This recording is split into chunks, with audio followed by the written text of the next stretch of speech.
好，我們來看到這個美伊戰爭從今年2026年的2月28號開戰以來到現在啊，其中經歷了2次的和平協議談判。第一次呢，他們是非常短暫，只有維持2個禮拜，而且非常脆弱的和平談判。那麼在這期間呢，兩國啊又是互相打打，偶爾打打，那麼川普可能又有政策的插口。接下來呢，好不容易就在6月17號的時候，兩國終於簽署了這個和平停戰協議，為期60天，但是實際上呢，只維持了短短的21天而已。那麼接下來呢，川普總統啊又單方面的表示說，這一紙的和平協議已經作廢了。好，那麼美伊局勢未来會怎麼發展呢？我們來看到，我們團隊根據了美伊開戰以來的相關的局勢布局啊，還有美伊的相關的這個情報，我們幫大家推測出接下來可能會有3種的發展的可能。那麼接下来也會請我們今天的專家來幫我們預測到底會朝哪一個方向來看。好，我們先來看到第一種，就是 A 超限升級了。那麼美軍將會在下周啟動比2月史詩怒火更猛烈的空襲，那麼直接就轟炸伊朗最核心的高山地下核設施，要試圖用絕對的武力一舉擊潰伊朗的意志。好，再來看到有可能是 B 嗎？長期絞殺，也就是說呢，美國維持大規模的戰術空襲，但是呢，伊朗還是會死守底線，利用代理人在荷姆茲海峽以及曼德海峽發動沒完沒了的襲擊。那麼雙方最後呢，會演變成高油價還有高通膨的長期泥淖消耗戰。另外呢，可能性呢，可能是 C 被迫外交。也就是說呢，在中国、俄羅斯以及中東盟國的外交高壓斡旋之下呢，雙方會為了各自的經濟還有選票的考量，那麼在下周的時候呢，會再度的重回談判桌來簽署新一輪的短暫停火協議了。好，那麼我們要請這個來賓來幫我們在白板上來寫下大家覺得這個3種可能，您心目中最有可能會發生的這個局勢走向。好，那麼待會呢，先請來賓寫完之後呢，同步的我們一起來亮牌。那麼在這個來賓正在這個預測的時候呢，也請電視機前的觀眾朋友們來幫我們想一下，您覺得這3種哪一項是最有可能發生的呢？趕快在我們的影片下方留言，和我們一起來討論。好，我們來看到現在來賓們都已經寫好了，好，我們一起來亮牌。好，我們可以看到，哇，這個介大使有2個選項，廖老師是選 A。好，那麼這個副社長選的是 B， 長期絞殺。好，我們先來請教一下介大使為什麼您會覺得 A 和 B 同時都有可能發生？因為這個 A 裡面提到要這個去轟炸這個伊朗的浩山的核設施哈，現在各方的猜測都是很有可能要發生。那因為這個美國的這個 B1 轟炸機已經到英國的基地了，所以前2天這個伊朗也在警告說，你這英國你小心一點啊，你把這個你也加入了這個美國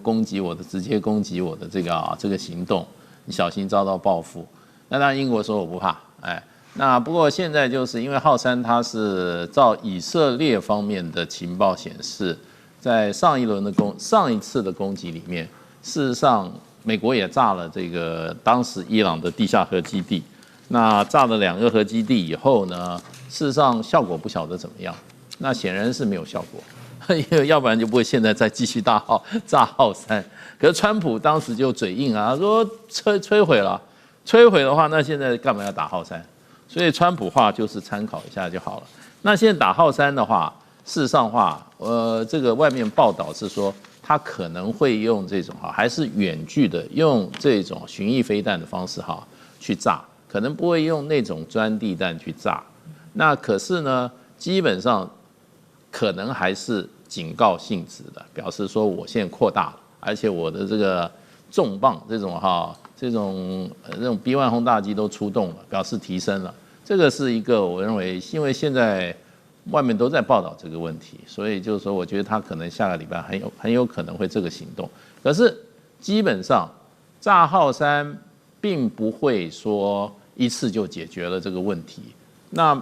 中長期還是要用絞殺的方式。那也就是說，美國會維持這個大規模的戰術性空襲，然後呢，看伊朗基本上他願不願意把這個戰爭也升級？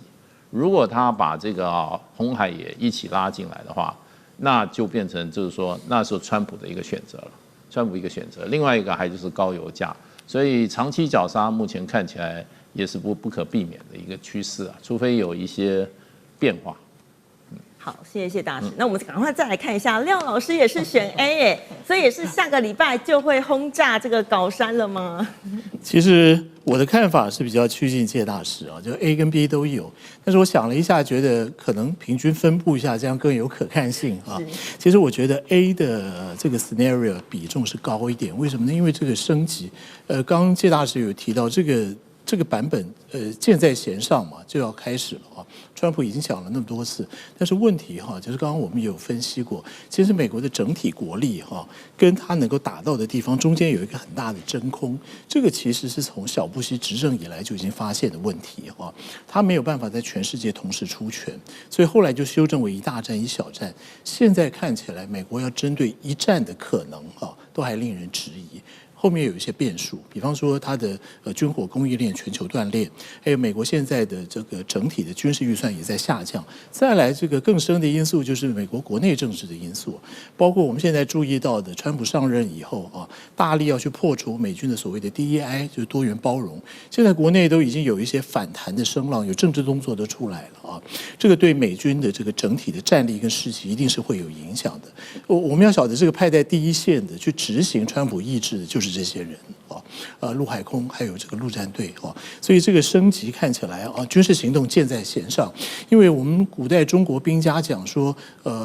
一而再，再而三，三而竭哈。你重兵你不能擺在那裡，就是剛剛講的，它的輪調制度要建立起來。建立起來以後，後續部隊就可以推進啊。現在是準備啊，要把這個軍隊要做一個兵力的投射了。所以就美國來講啊，它是打拒止戰。但是就伊朗來講，它是生存戰啊，所以這個各方的針對的對象是不一樣的啊。美國這個箭在弦上打出去以後，它很可能啊，它其實也沒有像 B 那個所講的長期絞殺的本錢啊，因為這個也不在川普的這個當初軍事行動的劇本裡面啊，而且這個還牽涉到華府這個背後的政治角力，還有跟國會山莊的一些這個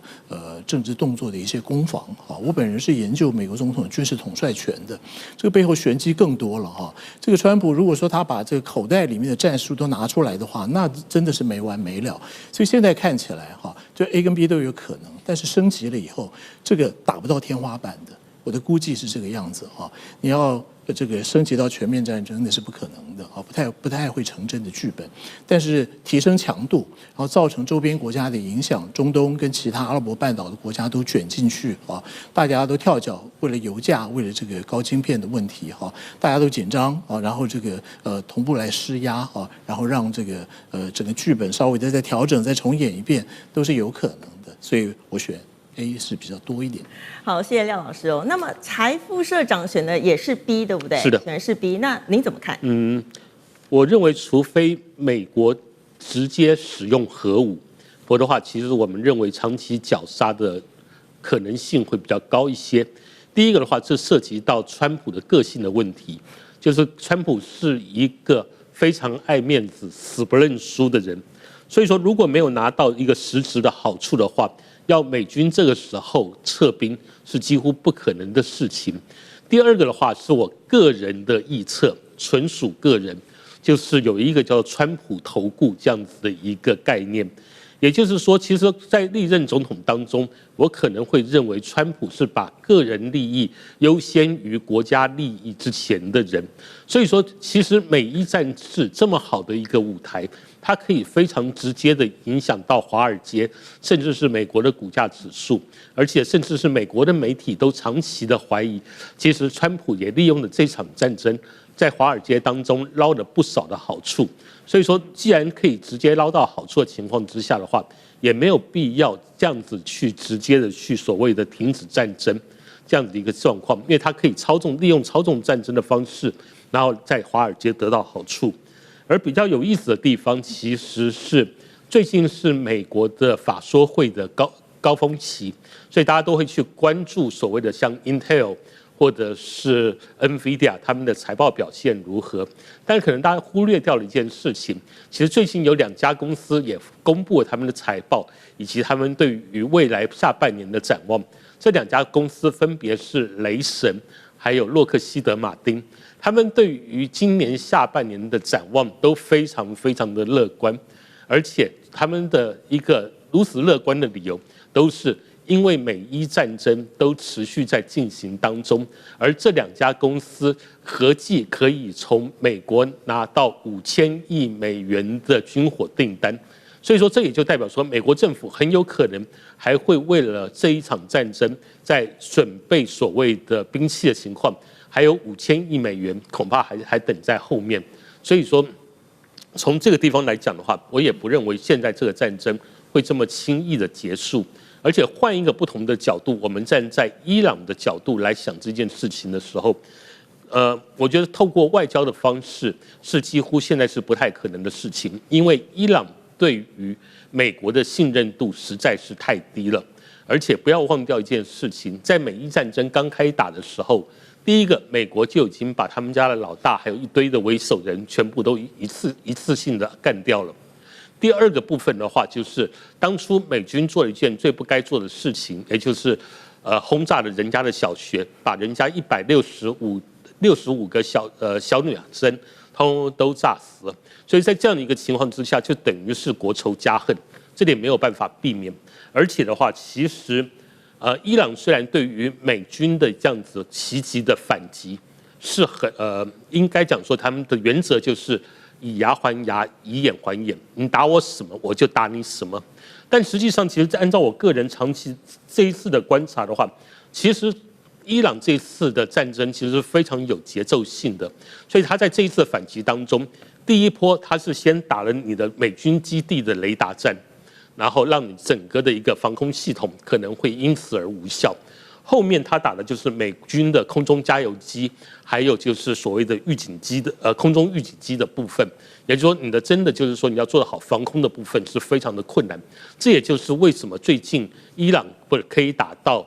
約旦，這個是一個很重要的原因。然後後面的話就開始針對住在就是說，比方說像阿聯酋之類的美軍基地開始進行一些打擊，甚至是他現在已經第4波，他將整個的戰爭往外擴展，然後就已經打到約旦，甚至是打到了紅海的地方去。這個也就意味着一件事情，未來也有可能會造成了一個美軍的實質上的傷亡。所以說，其實這場戰爭，我總覺得很多的狀況幾乎都還是，雖然伊朗是最近連續的受到美軍的空襲，但其實整個戰爭的節奏其實依然還是握在所謂的伊朗的手中。所以說，也許這是一個長期絞殺，但是美國絞殺伊朗，還是伊朗在逐漸絞殺美國？我覺得這個值得觀察。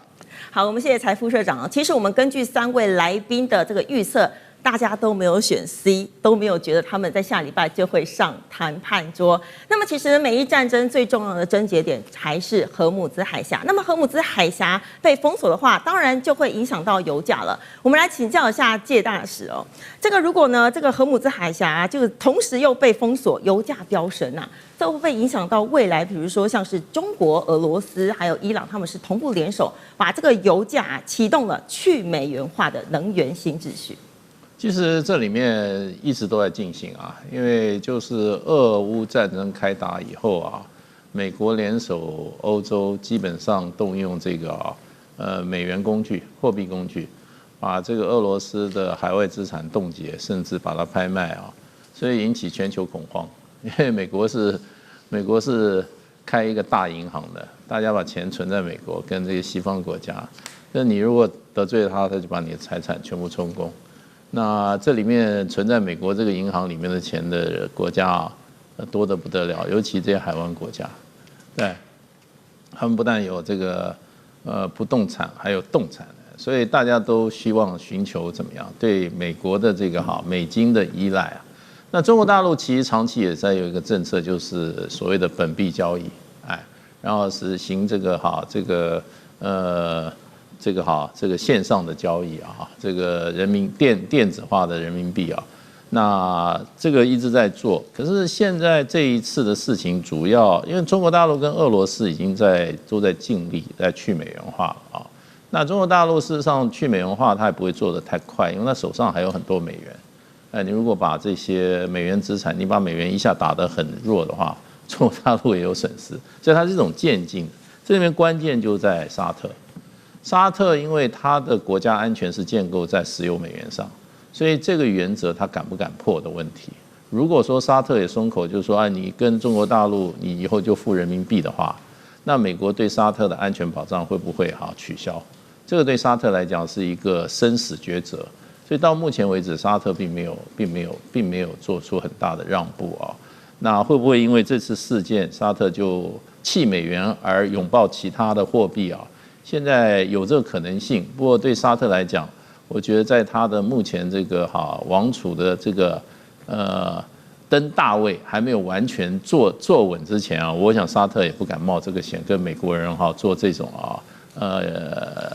關係的基礎的一種把它鬆動的作為。所以我覺得就是說會加速俄羅斯那伊朗老早跟美元化新建，伊朗跟中國大陸的這個去美元化，可是。對沙特來講，一個關鍵的因素，我覺得他還會觀望，他不會採取具體的行動。好，我們謝謝謝大使。我們再來問一下廖老師哦，如果呢美軍真的啟動了這個超限空襲的話，有可能會成功嗎？那麼他們有沒有辦法抵擋伊朗的回擊呢？這個超限攻擊會越過現在的軍事強度看起來它會提升一點，但是如果要針對這個敖山的核設施這個其實是川普在心裡面我覺得它是很重要的一張牌，因為川普講了好幾次，但是這個也是最不可能成真的地方，因為要能夠打早就打了嘛。而且敖山這個核設施往下挖100公尺它的坑道四通八達，據說裡面有超過100具以上的濃縮鈾的離心機，可見的伊朗部署很久了。可是我們這樣看回來，世界上9個擁核的國家，如果再加一個伊朗的話，那大家都要跳腳了所以美國更會抱着頭燒，所以這個是他絕對不希望看到它成真的地方。所以不管口頭上講，行動上顯示，他總要想說，我就是把敖山當目標，所以他很可能會包括在這個下禮拜所講的這個超限的軍事行動裡面但是真的要摧毀的話，我覺得是不太可能的。今年2月28號，美國一開始掀起軍事行動以後我就說這個可能性是低的。川普可以講，但是做是做不到的。但問題是，他一定要把它包藏在這個軍事行動裡面，一則顯示美軍沒有辦法容忍它變成第10個核武俱樂部的會員。再來就是這個讓美國芒刺在背我已經在全球去開闢這些戰場。有人說這個川普要打拉丁美洲有人說要打什麼地方那川普好像對全球都有興趣那我們不要忘記還有所謂的北冰洋這些地方所以看起來這一個川普針對他來做一些遠距的攻擊是有可能的，但是撼動不了，因為伊朗的空防它上個世紀以來是針對前蘇制的武器跟美制的武器，這個在本世紀大概都消耗殆盡了。但是現在從這個今年年中以來他們自力研發的所謂的拉什漢的空防系統那個能量還有限，但問題是美軍遠距攻擊的能量跟動能也有限，所以相互節制就有點抵消。所以我覺得這個劇本不太會成真，會攻擊，但是不太會達到川普所講的那樣。好，我們謝謝廖老師今天呢，這個3位來賓都非常精闢的解析。那麼我們先休息一下，待會節目上半場我們要帶大家關注就是美國和中國的 AI 世紀競爭。